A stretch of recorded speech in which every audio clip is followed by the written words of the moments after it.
Michel de Montaigne, often called simply Montaigne, authored the heavily influential Essays, an outpouring of his natural philosophies, and he had much to say on the topic of education. The first thing he tells us is to approach education with humility. He writes, "The greatest and most important difficulty of human science is the education of children." With the sobering realization of the impact that education has on both the individual and society as a whole, we might as well ask, what is the highest aim of education? Our practical inclinations offer a tempting answer to this question. The acquisition of knowledge that enables us to live healthier, wealthier, and happier. I don't think Montaigne would disagree entirely, but he adds a caveat on what kind of knowledge is most important. He writes, "All other knowledge is hurtful to him who has not the science of goodness." He echoes this same sentiment again and reveals the science of goodness as consisting of judgment and virtue. In plain truth, the cares and expense our parents are at in our education point at nothing but to furnish our heads with knowledge, but not a word of judgment and virtue. Montaigne echoes Socrates in placing virtue above all other traits worthy of pursuit. After all, of what use is all other knowledge if not used virtuously?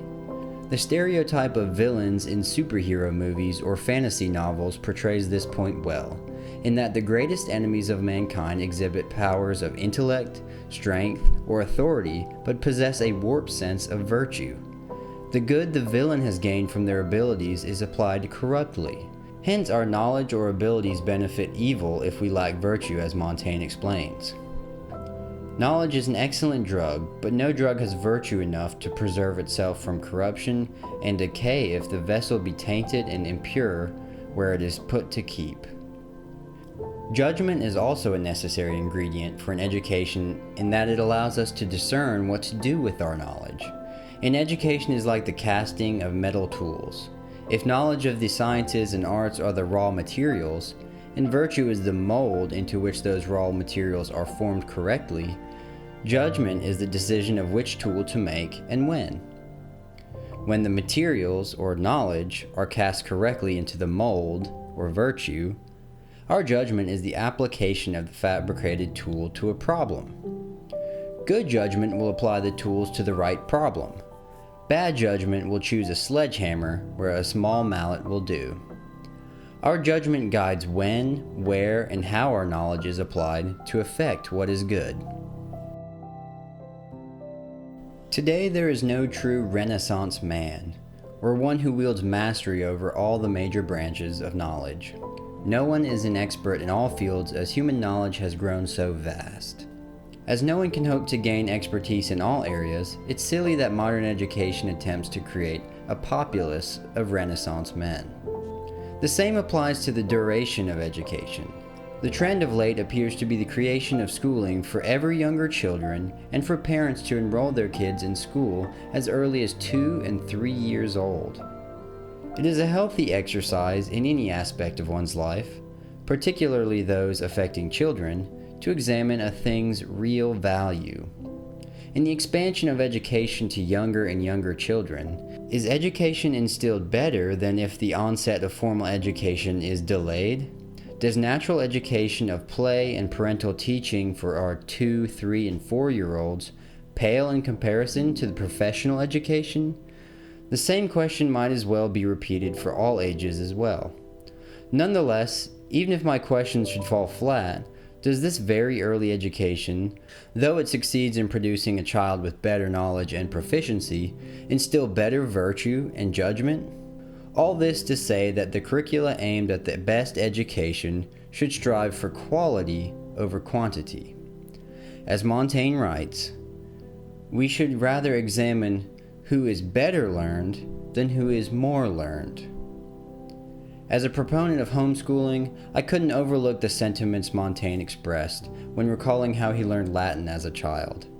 Raised in a wealthy family, he learned Latin through conversation with a dedicated tutor, but laments that his command of Latin was ruined by the formal Latin courses at university. While the concept of homeschooling didn't really exist in his day, as homeschooling was mostly the status quo until the 1800s, he espouses views similar to those within the modern homeschooling communities, such as the natural integration of study with other activities.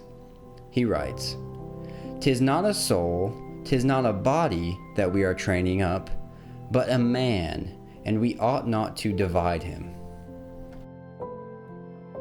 The last point I draw from the writings of Montaigne on education are somewhat ironic, as I have spoken little through my own words and much through Montaigne.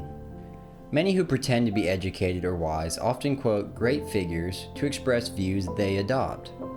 While quoting others is evidence that one has listened to and retained the thoughts of others, it doesn't indicate any real education because it does not demonstrate that one can think for themselves. Montaigne writes, "We can say, Cicero says thus, these were the names of Plato, these are the very words of Aristotle. But what do we say ourselves? What do we judge?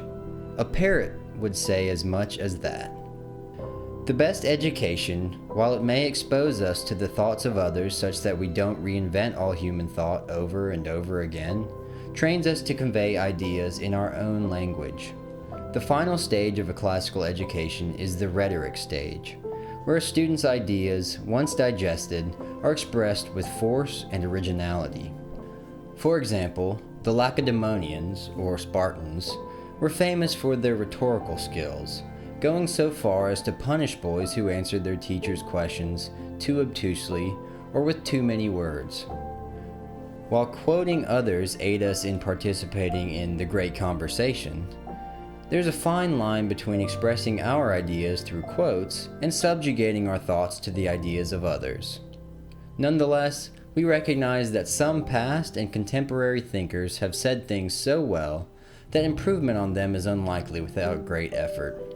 When done well, our thoughts are amplified through someone greater than ourselves, and we may add some particulars to the ideas to more fully flesh them out. When done poorly, we merely relegate our ideas to the margins of the page when quoting. While I fear I often fall victim to quoting others too often, I regain some hope in learning that Montaigne himself was a victim of this death by quotation, as his essays are littered with them. In his commentary on education, he quotes Cicero, "They have learned to speak from others, not from themselves." Montaigne actually admits to consulting a book of quotes rather than memorizing passages he's read. Comically, he recalls a fool who cannot speak without a book in hand.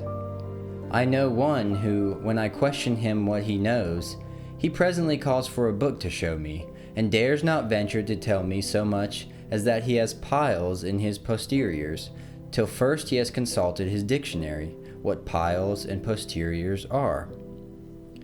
We should be wary of becoming such a fool. Thus far, Montaigne has told us what it means to be educated, but how is it that we become educated? Montaigne gives the answer: the great books. He shall, by reading those books, converse with the great and heroic souls of the best ages.